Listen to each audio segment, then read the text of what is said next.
बोल साची दरबार की जय। जयकारा श्री बगलामुखी माता जी का। बोल साची दरबार की जय। जयकारा श्री महाविद्या माता जी का। बोल साची दरबार की जय। आज बहुत ही सौभाग्य की बात है, भक्तों ने कई बार फोन किया कि महाराज ये जो भाद्रपद मास में जो पितृपक्ष है इसका क्या महत्व है, इसका क्या फल है और कैसे इस विधान को करना चाहिए। आज भगवती पीताम्बरा के चरणों में लोक कल्याण की कामना से भक्तों को ज्ञान भी देना अनिवार्य है। तो पहला विषय है कि ये श्राद्ध पक्ष क्यों आता है और श्राद्ध पक्ष का क्या महत्व है और इसको किनको करना चाहिए, क्या महत्व है महाराज बताइए। हाँ विस्तार में बताइए। हाँ, और इसको जो है ना करने से क्या क्या लाभ मिलता है ये आप लोगों को हम विस्तार में बताते हैं, जानकारी देते हैं। नारायणं नमस्कृत्यं नरं चैव नरोत्तमं देवीं सरस्वतीं व्यासं ततो जयमुदीरयेत्। गरुड़ पुराण में वर्णन किया गया है कि जिनके माता पिता पालन करके, पोषण करके, परिश्रम करके बालकों को पालन पोषण किया और पालन पोषण करते हुए घर गृहस्थी को संभालते हुए अपना सारा दायित्व अपने पुत्र को प्रदान करके वे लोग अपने स्वर्लोक को पधार जाते हैं। और स्वर्लोक को पधारने के बाद उनको केवल एक ही अपेक्षा होती है कि मुझे भी जो है जिस प्रकार से मैंने अपने पिता के लिए दान किया, पुण्य किया, कर्म किया, अगर यही हमारा भी पुत्र जो है हमारे लिए अगर दान पुण्य करता है तो हमें किसी प्रकार की दिक्कत नहीं होती है।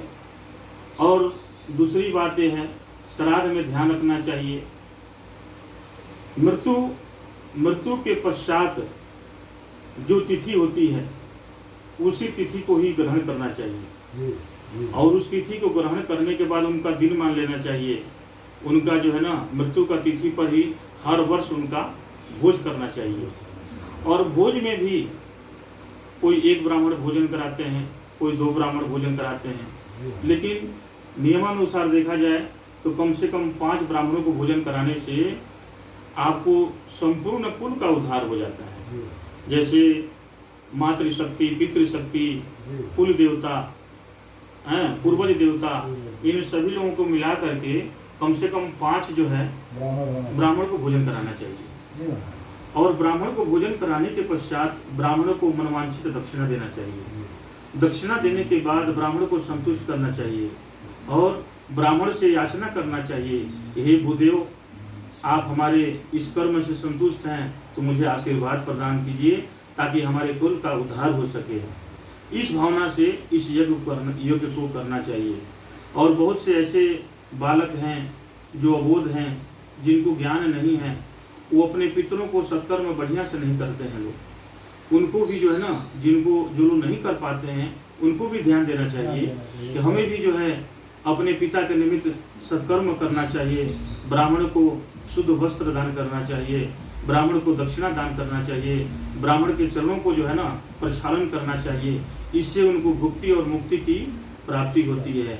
इसलिए श्रावण पक्ष में भी आपको जो है भाद्रपद मास में जो आपके यह भाद्रपद मास में जो पितृपक्ष का जो महत्व है उसका तात्पर्य है कि आप वर्ष में यह 16 दिन का जो बताया गया है पितृपक्ष, इस पक्ष में सभी के पितर देवता लोग अपने अपने गृह में आते हैं और अपने अपने पुत्रों को, अपने अपने बालकों को, अपने अपने परिवार को निरीक्षण करते हैं कि क्या हमारा संतान, हमारा जो परिवार है सुरक्षित है कि नहीं है। अगर नहीं सुरक्षित है तो वो निश्चित रूप से यत्न करते हैं कि उनके घर में सुख शांति बना रहे। लेकिन जिनके घर में पितरों का श्राद्ध नहीं किया जाता है उनके घर में कभी शांति नहीं रहती है। उनके घर में व्यवहार में परेशानी आती है, स्वास्थ्य में परेशानी आती है, घर में अनेक प्रकार की उपद्रव होता है और लोग समझ नहीं पाते हैं किसी तांत्रिक के पास जाते हैं, किसी मौलवी के पास जाते हैं, हमारे घर में इतनी अशांति कैसे है, वो लोग यंत्र मंत्र तंत्र के चक्कर में पड़ जाते हैं। तो मैं यही सभी साथियों से, सभी भक्तों से निवेदन करूंगा कि आप लोग अपने धर्म को ही मानिए, क्योंकि इस धर्म में सब कुछ प्राप्त होता है। अर्थन धर्मन काम रुचि गति न चहो निर्वाण, अजन्म जन्म सिया राम जी पद यह वरदान आन।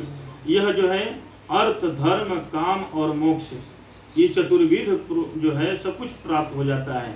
और जो अपने कुल को मान करके और देवी उपासना करता है तो उसको 100 गुना अधिक फल की प्राप्ति होती है। इसलिए मैं यही प्रार्थना करूंगा कि सब लोग अपने पितरों के नाम से दान करें, पितरों के नाम से जल का दान करें, पितरों के नाम से घटदान करें, पितरों के नाम से आप जो है अनेकों प्रकार के जो कर्म हैं उसको करें, उससे उनके जीवन में बहुत उपलब्धि होता है। और जो लोग नहीं करते हैं उनको जन्म से लेकर मृत्यु पर्यंत तक उनके घर में अशांति बनी रहती है। लोग कहते हैं ग्रह परेशान कर रहा है, गोचर परेशान कर रहा है, प्रेत परेशान कर रहा है। यह सब जो है पूर्वजों की ही शक्ति है, देवताओं की ही शक्ति है। इसलिए सब लोगों को कम से कम वर्ष में नहीं कर सकते हैं तो कम से कम 16 दिन का जो ये प्रक्रिया चलती है पितृश्राद्ध, इसमें जरूर अपने पितरों के नाम से जरूर पिंडदान करा देना चाहिए। और ब्राह्मण का भी चुनाव करना चाहिए, जो ब्राह्मण आपके यहाँ आ करके पितृतर्पण कर सके, मार्जन कर सके, पिंडदान कर सके, उसके बाद सबको भोजन कराया जाए। अग्नि देवता को अर्पण करके ही इसका प्रयोग करना चाहिए। बोल साचे दरबार की जय। वैसे विषय तो बहुत लंबी है, लेकिन हम थोड़े ही समय में इन सभी बातों को आपके समक्ष रख करके यही विराम देते हैं। बोल साचे दरबार की जय। ओम नारायणाय नमः, ओम नारायणाय नमः, ओम नारायणाय नमः। माता पीताम्बरा देवी का इतना ज़्यादा शक्ति है कि इनके शरण में जो भी आता है उसका सब मनोरथ सिद्ध हो जाता है, सब काम उसका सफल हो जाता है। इसलिए हम लोग भी माता रानी के शरण में हैं, और जो भी माता रानी पीताम्बरा देवी के शरण में आता है उसका सब मनोकामना पूर्ण होता है, उसका दुख दरिद्रता सब कुछ भाग जाता है, उसकी हर एक परेशानियाँ दूर हो जाती है। जय माता पीताम्बरा, जय माता पीताम्बरा, जय दरबार की जय जय।